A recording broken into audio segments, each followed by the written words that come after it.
Hello students, आज हम पढ़ेंगे नाइन्थ क्लास की साइंस की 62वीं वर्कशीट, जिसका टॉपिक है संयोजकता। बच्चों, संयोजकता क्या है और इसको कैसे ज्ञात करेंगे, ये हम इस वर्कशीट में जानेंगे। देखो, हमने पिछली वर्कशीट में ये जाना कि नील बोर के परमाणु मॉडल के अनुसार इलेक्ट्रॉन अपने कक्ष में नाभिक के चारों ओर घूमता है, ठीक है, और बाहरी कक्ष को संयोजन कक्ष कहा गया और उसमें उपस्थित इलेक्ट्रॉन्स उन्हें संयोजकता इलेक्ट्रॉन कहेंगे। अब किसी भी तत्व के परमाणु में जितने भी इलेक्ट्रॉन उपस्थित हैं उसका विभिन्न कक्षों में वितरण इलेक्ट्रॉनिक विन्यास या इलेक्ट्रॉनिक वितरण कहलाता है, ठीक है। जो उनका अरेंजमेंट है इलेक्ट्रॉन्स का परमाणु के अंदर, उसे कहेंगे इलेक्ट्रॉनिक विन्यास या इलेक्ट्रॉनिक वितरण। और परमाणु क्या करेगा? परमाणु बाहरी कक्ष के इलेक्ट्रॉन्स का इस्तेमाल करेगा, या तो वो उन्हें दूसरे परमाणु को देगा या उनसे इलेक्ट्रॉन्स ले लेगा, और दोनों ही स्थिति में आयन बनेंगे। कौन से आयन बनेंगे? अगर इलेक्ट्रॉन दिए तो पॉजिटिव आयन यानी कि घन आयन, और अगर इलेक्ट्रॉन लिए तो नेगेटिव आयन यानी कि ऋण आयन, ठीक है। आवेश भी पॉजिटिव और नेगेटिव होगा। अब इलेक्ट्रॉन्स की संख्या तो कम ज़्यादा हो सकती है, पर प्रोटॉन्स की संख्या नहीं बदलेगी, ठीक है, ये ध्यान रखेंगे। जैसे उदाहरण लेंगे, सोडियम का परमाणु संख्या है 11, तो उसका इलेक्ट्रॉन विन्यास क्या होगा? 2 8 1, ठीक है। अब ये क्या करेगा? इसके पास बाहरी कक्ष में सिर्फ एक इलेक्ट्रॉन है, तो ये एक इलेक्ट्रॉन किसी और परमाणु को दे देगा और घन आयन बना लेगा, और इसके ऊपर आवेश कितना हुआ? 1 पॉजिटिव, 1 पॉजिटिव, ठीक है। और सोडियम आयन का इलेक्ट्रॉनिक विन्यास बन गया 2 8। अब बाहरी कक्ष में इलेक्ट्रॉन्स का अष्टक बनाने के लिए जितनी भी इलेक्ट्रॉन्स की साझेदारी होगी या लेन देन होगा या स्थानांतरण होगा, वो उस तत्व की संयोजकता शक्ति या संयोजकता कहलाएगा, ठीक है। देखो, कोई भी परमाणु बाह्यतम कक्ष में अधिकतम 8 इलेक्ट्रॉन रख सकता है, और क्या करेंगे? जिसके बाह्य कक्ष में 8 इलेक्ट्रॉन हैं उनकी संयोजकता मानी जाएगी 0, और वे हैं अक्रिय तत्व, यानी कि वो क्रिया नहीं करते किसी से भी, क्योंकि उनका अष्टक पूरा है, ठीक है।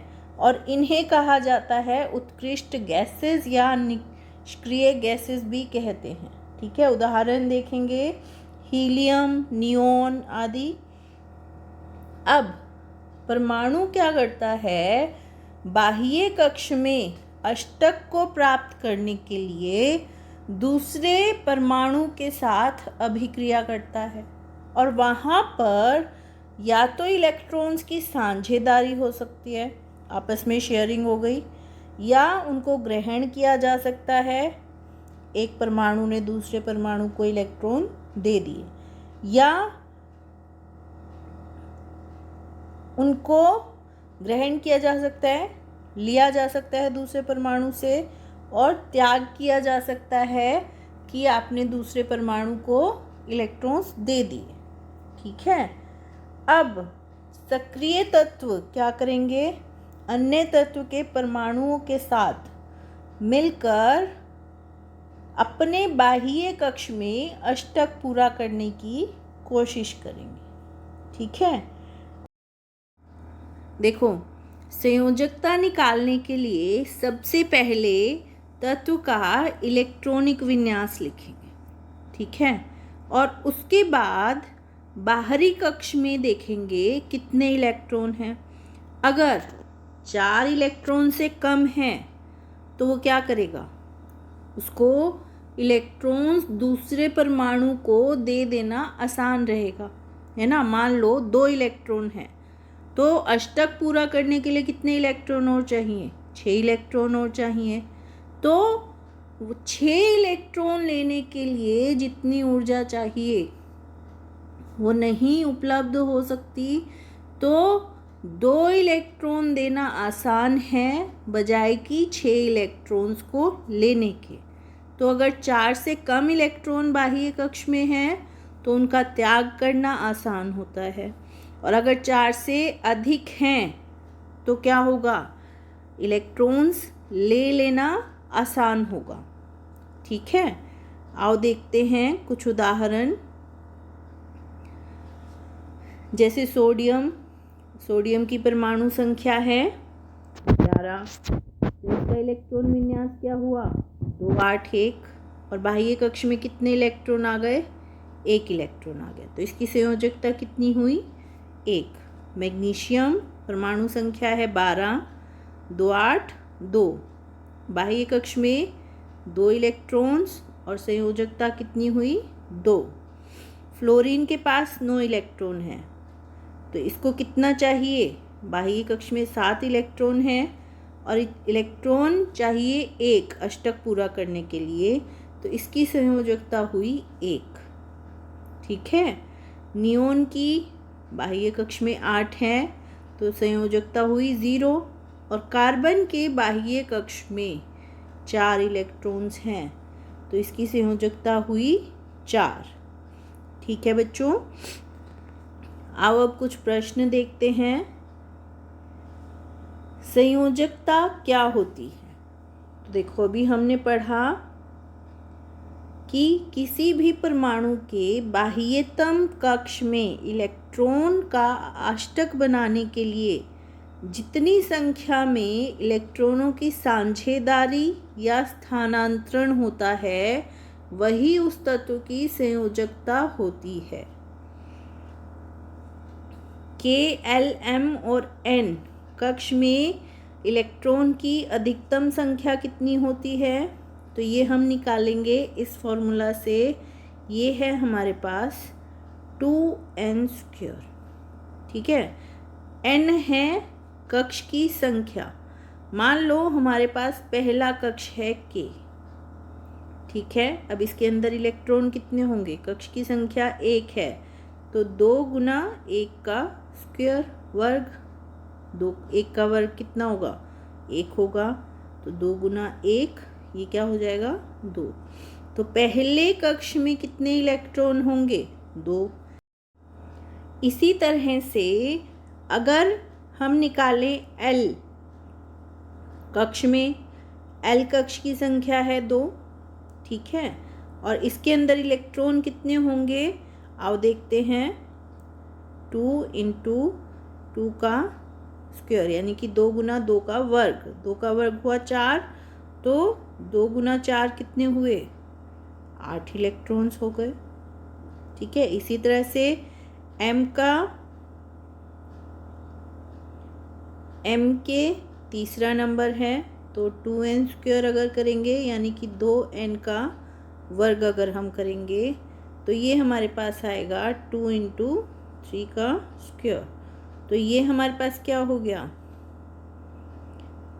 2 गुना 9 यानी कि 18 इलेक्ट्रॉन्स हो गए M कक्ष में।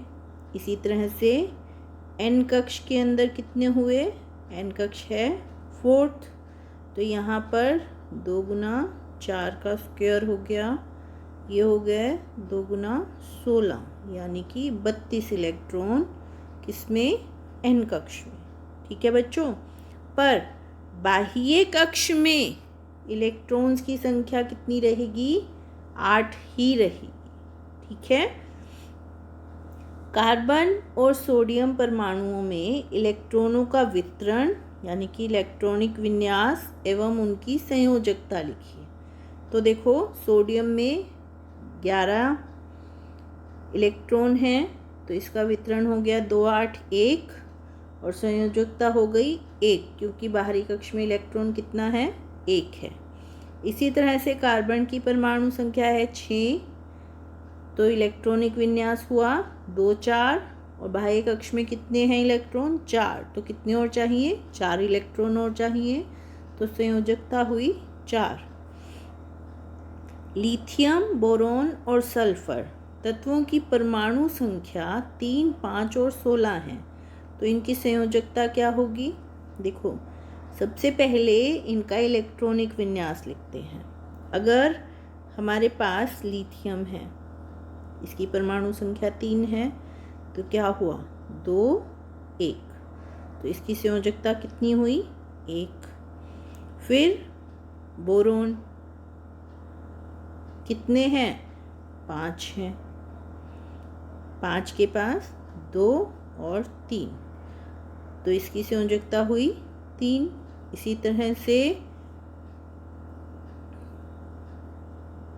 सल्फर के पास हैं 16, तो सल्फर की इलेक्ट्रॉनिक विन्यास कितना हुआ 2 8 6, तो इसको कितने इलेक्ट्रॉन चाहिए बाह्य कक्ष में, 2 इलेक्ट्रॉन चाहिए, तो इसकी संयोजकता हुई 2।